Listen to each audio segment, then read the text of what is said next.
Hello hi friends, Lingasuru taluk, Raichur ಜಿಲ್ಲಾ, ಗುರುಂಟಿ ಗ್ರಾಮದಿಂದ ಶ್ರೀ ಕಲಬುರ್ಗಿ ಶರಣಬಸವೇಶ್ವರ ಅಪ್ಪಾಜಿಗೆ ಪಾದಯಾತ್ರೆ.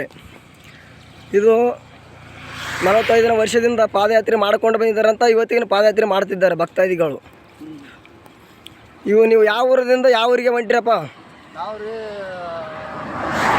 ಗುರುಗುಂಟಿ ಅಮರೇಶ್ವರ, ಹೌದು, ತಾಲೂಕು ಲಿಂಗಸೂರು, ಹೌದು, ಜಿಲ್ಲಾ ರಾಯಚೂರು. ಹೌದು, ಅಲ್ಲಿಂದು ಪಾದಯಾತ್ರೆಯನ್ನು ಹಮ್ಮಿಕೊಂಡಿದ್ದೀವಿ ರೀ. ಹೌದು, ಇವಾಗ ಒಂದು 40-50 ಜನ ಸುಮಾರು. ಹೌದು ರೀ. ಭಜನೆ ಕಾರ್ಯಕ್ರಮದಿಂದ ಹೌದು, ಎಲ್ಲರೂ ಪಾದಯಾತ್ರೆ ಮಾಡಂತ ಅಂತ ನಾವು ವರ್ಷ ಇದೇ ಥರ ಪಾದಯಾತ್ರೆ ಎಲ್ಲ ಜನಸಂಖ್ಯೆ ಇಷ್ಟೇ ಬರ್ತೀರಾ? ಏನೋ ಇದಕ್ಕಿಂತ ಹೆಚ್ಚು ಬರ್ಬೋದು? ಹೋದ ವರ್ಷ ಸ್ವಲ್ಪ ಕಡಿಮೆ ಇತ್ತು. ಹೌದು, ಇವಾಗ ಭಜನೆ ಮಾಡಕತ್ತಿದ್ವಿ, ಭಜನಕ್ಕೆ ತಯಾರು ಮಾಡಿದ್ವಿ. ಭಜನೆ ಕೂಡ ತಂದಿದ್ದೀರಿ ಇಂದು? ಭಜನೆ ಕೂಡ ತಗೊಂಬಂದ್ವಿ. ಹಂಗಾಗಿ 50 ಮಂದಿ ಆಗ್ಯಾರ ಈ ವರ್ಷ. ಹೌದು, 50 ಮಂದಿ ಅಂದ್ರೆ ಪರವಲ್ಲ ರೀ, ಚಲೋ ಮಂದಿ. 50 ಮಂದಿ ಆಗಿದ್ದಾರೆ. ಮತ್ತೆ ಅಲ್ಲಿಂದ ವಸ್ತಿ ಎಲ್ಲೆಲ್ಲಿ ವಸ್ತಿರ್ತೀವಿ ನಾವು. ಸುರ್ಪುರ ಹೌದು, ಫಸ್ಟ್ನೇ ವಸ್ತಿ ಸುರ್ಪುರ. ಹೌದು, ಸೆಕೆಂಡ್ ಅಲ್ಲಿಂದ ಶಾಪುರದಿಂದ ಜವರಿಗಿಂದ ಬರ್ತಾಬಾದ್ಲಿಂದ ನಾವು ಗುಲ್ಬರ್ಗ. ಹೌದು, ಎಲ್ಲ ದೇವಸ್ಥಾನ ಕಂಡಲ್ಲಿ ವಸ್ತಿ ಮಾಡ್ಕೊಂಡು ಬಂದಿರಿ? ಎಲ್ಲೆಲ್ಲಿ ದೇವಸ್ಥಾನ ಕಂಡು ಅಲ್ಲಿ ವರ್ಷ ನಮ್ಗೆ ಅಲ್ಲಿ ವ್ಯವಸ್ಥೆ ಇರ್ತದ. ಹೌದು ರೀ. ಹಂಗಾಗಿ ನಾವು ಪ್ರಸಾದ ಕೊಡ್ತಾರ. ಹೌದು, ಪ್ರಸಾದನೂ ಕೊಡ್ತಾರೆ ದೇವಸ್ಥಾನ. ಎಲ್ಲಿ ನಾವು ಎಲ್ಲೆಲ್ಲಿ ಮಲಗ್ತೀವಿ ಅಲ್ಲಿ ಪ್ರಸಾದ ಇರ್ತದ. ಹೌದು, ಅಪ್ಪನ ಆಶೀರ್ವಾದಪ್ಪ ಅದೆಲ್ಲ. ಅವರು ಮೊದಲ ರುದ್ರ ಮಿತ್ರನವ್ರು ಮಾಡಿದ್ರಿ. ಗುರುಂಟಿ ತಾತ ಹೃದಯ ನಾವು ಮಾಡಿದ್ದಲ್ರಿ ಮೊದಲ. ರುದ್ರ ಮಧ್ಯ ಅಂತೇಳಿ ಹೌದು ರೀ.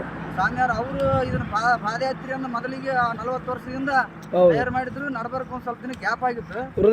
ಹೃದಯ ತಾತ ಅಂದ್ರೆ ಗಂಭೀರ ಮಠದ ಗುರು, ಗಂಭೀರ ಮಠದವ್ರು, ರುದ್ರಾಯ ತಾತ ಗಂಭೀರ ಮಠದವ್ರು. ಅವ್ರ ಭಕ್ತಾದಿಗಳು ನೀವು.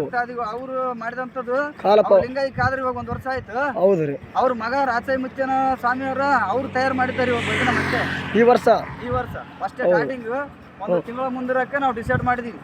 ಇದು ಅಪ್ಪವ್ರು ಮೊದಲ ವಹಿಸಿದ್ರು ರುದ್ರಾಯ ಮುತ್ಯನವರು. ಇದು ನಾವು ಬಿಡಬಾರ್ದು, ಇವಾಗ ಮತ್ತೆ ಏರ್ಪಾಡು ಮಾಡ್ಬೇಕು ಅಂತೇಳಿ 1 ತಿಂಗಳ ದಿನಮಾನ ಹೇಳಿ ನಾವು ಭಜನೆ ಮಾಡುವಂತ ಕಾರ್ಯವನ್ನು ಒಯ್ಬೇಕಾಗ್ಯದ ಗುಲ್ಬರ್ಗ ಶರಣಬಸವೇಶ್ವರ್ಗ ಅಂತೇಳಿ ನಾವು ಇದನ್ನ ರೆಡಿ ಮಾಡಿಕೊಂಡು ಹೊಂಟಿರಿ. ಆಗಲಿ, ಒಳ್ಳೇದಾಗಲಿ, ಪರವಾಗಿಲ್ಲ. ಅಂದ್ರೆ ತಾತನವರು ಕೂಡ ನಿಮ್ಮಿಂದ ಪಾದಯಾತ್ರೆಗೆ ಬಂದಿದ್ದಾರ? ಅವ್ರು ಬರಕತ್ತಾರ, ಹಿಂದಗಡೆ ಇದಾರೆ. ಹೌದು, ಪಾದಯಾತ್ರೆಯಲ್ಲಿ ಇದಾರೆ. ಅವ್ರನ್ನ ನಡ್ಕೊಂತ ಬರಕತ್ತಿದ್ದಾರೆ. ಹೌದು, ಅವ್ರು ಹಿಂದಗಡೆ ಇದಾರ. ಅಲ್ಲಿ ಜನ ಬರಕತ್ತಾರ. ಒಂದೇ ತಲ್ಲಿಲ್ಲ, ಯಾಕಂದ್ರ ಇನ್ನ ಮುಂದೆ ಒಂದು 10 ಮಂದಿ ಹೋಗ್ಯಾರ. ಒಂದು 30 ಮೇಲೆ 5 ಮಂದಿ. ಅಂದ್ರ ಹಿಂದಿನ ದಿನಮಾನಕ್ಕಿಂತ ಈ ವರ್ಷ ಹೆಚ್ಚಿನ ಜನಸಂಖ್ಯೆ ಈ ವರ್ಷ. ಹೌದು, ಒಳ್ಳೇದಾಗಲಿ. ಇನ್ನಷ್ಟು ಮುಂದಿನ ವರ್ಷಕ್ಕೆ ಜಾಸ್ತಿ ಬರ್ತಾರಂತ ನಮ್ಗೈತಿ. ಆಗ್ಲಿ ಬರ್ಲಿ. ಯಾಕಂದ್ರೆ ಹೌದು.